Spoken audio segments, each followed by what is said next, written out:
You've been working with the new moon for manifestation, and that's exactly backwards. The new moon is astronomically dark. There's no light, no visibility, no lunar surface catching the sun and throwing energy back at you. It's the moment the moon goes completely silent in the sky. And you're supposed to launch things here? Think about what cultures that actually lived by lunar time did. The farmers, the priestesses, the people who tracked phases because their survival depended on it. They didn't plant at the new moon. They didn't start ventures at the new moon.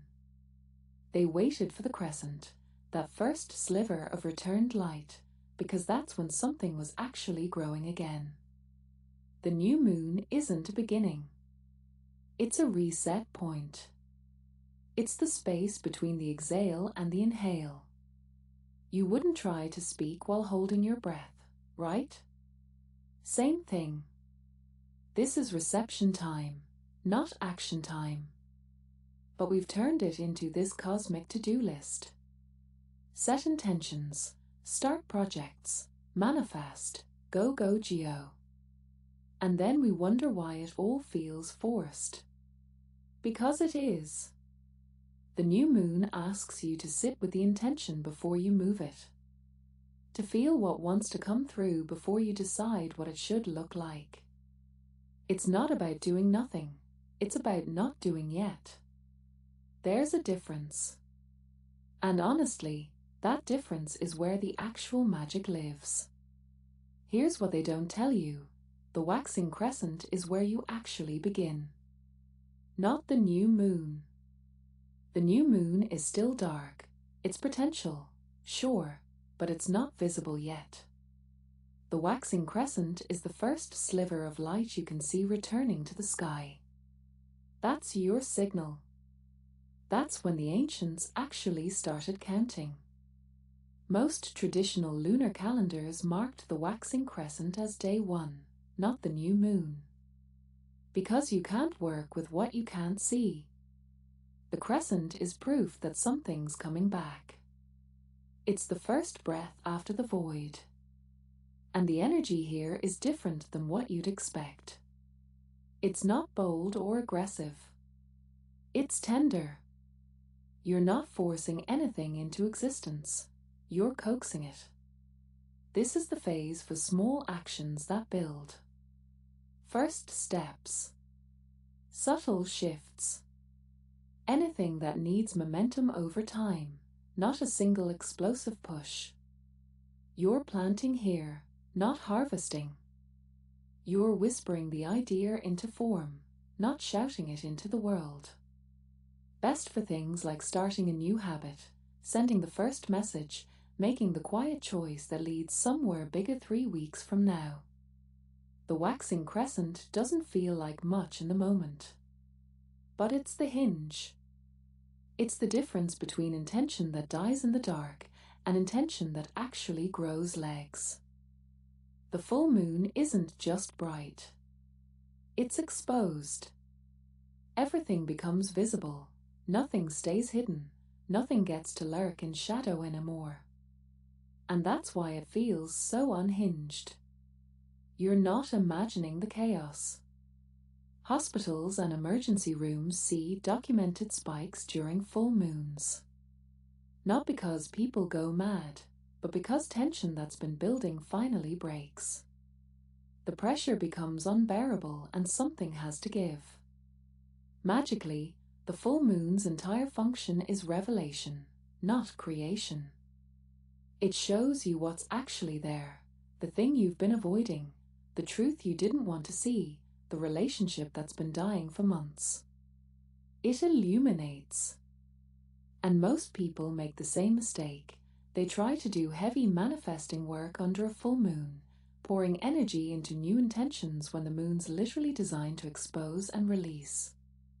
You're working against the current. What the full moon is actually for, divination, because you can finally see clearly.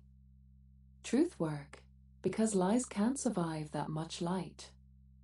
Cord cutting, because you'll know exactly which threads need to be severed. Seeing through illusions you've been maintaining to keep yourself comfortable. The full moon hands you clarity whether you asked for it or not. And if you've been holding something too tightly, ignoring something too long, it will rip it out of your hands and show you what's left. That's not chaos. That's revelation. And it only feels like madness if you've been lying to yourself. The waning moon is the phase nobody wants to work with. And honestly, I get it. Waning energy feels like loss because it is loss. That's the whole point. This is when you banish, release, undo, and compost what didn't work. It's the moon saying, let it die. Most practitioners avoid it like it's cursed because it doesn't feel productive. There's no manifesting here. No calling things in. You're cutting cords, burning bridges, scraping out what's rotted. And we've been conditioned to believe magic is only about building, growing, gathering more. But that's half a breath. Skipping the waning moon is like never exhaling. You'll suffocate on your own intentions. You'll bloat with stale energy, dead dreams you're too sentimental to bury, patterns you keep feeding because letting go feels like failure. It's not failure. It's hygiene. The waning moon is when you take out the trash. When you banish what's draining you. When you end the bad patterns, the toxic loops, the shit that looked good 3 months ago but now just takes up space. This is clearing work. Energetic composting. And if you're not doing it, everything you build during the waxing phase has nowhere to actually land. You're just piling new intentions on top of old rot. The waning moon isn't the fun phase, but it's the one that makes everything else possible. Here's what most moon magic guides won't tell you. The dark moon and the new moon aren't the same thing. The dark moon is the 1 to 3 days before the new moon, when the sky is completely black. No sliver. No glow. Nothing. Astronomically, they're distinct phases. Magically, the difference is everything. The new moon is about planting seeds, fresh starts, all that beginning energy. The dark moon? That's the underworld phase. Ancient cultures didn't just respect it, they feared it. They honored it. And they absolutely did not work regular magic during it. This wasn't superstition. This was survival. The dark moon is for shadow work, for ancestor contact, for divination of things you don't ask about in daylight. These aren't practices you do lightly, and they're not practices you skip just because they're uncomfortable. Because here's the cost of ignoring the dark moon: your magic stays surface level. You never integrate your shadow.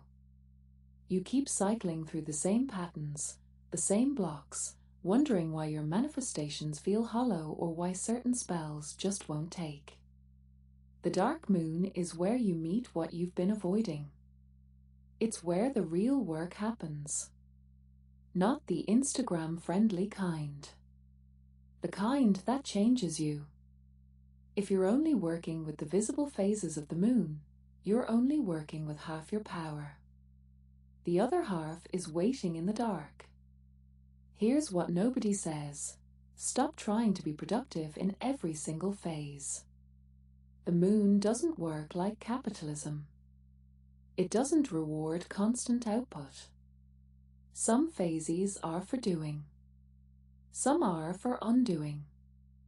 And if you fight that, you'll burn out in ways coffee can't fix. Before you do any magic, any ritual, any manifestation work, any of it, track how you feel across one full cycle. Just notice. Notice when you're sharp.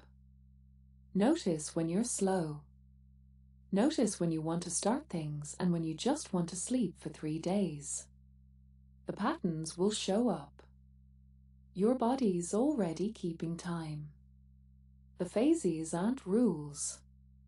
They're invitations. You can ignore them if you want. But ignoring them is like trying to plant seeds in frozen ground and being shocked when nothing grows. You're not wrong for trying. You're just working against the conditions.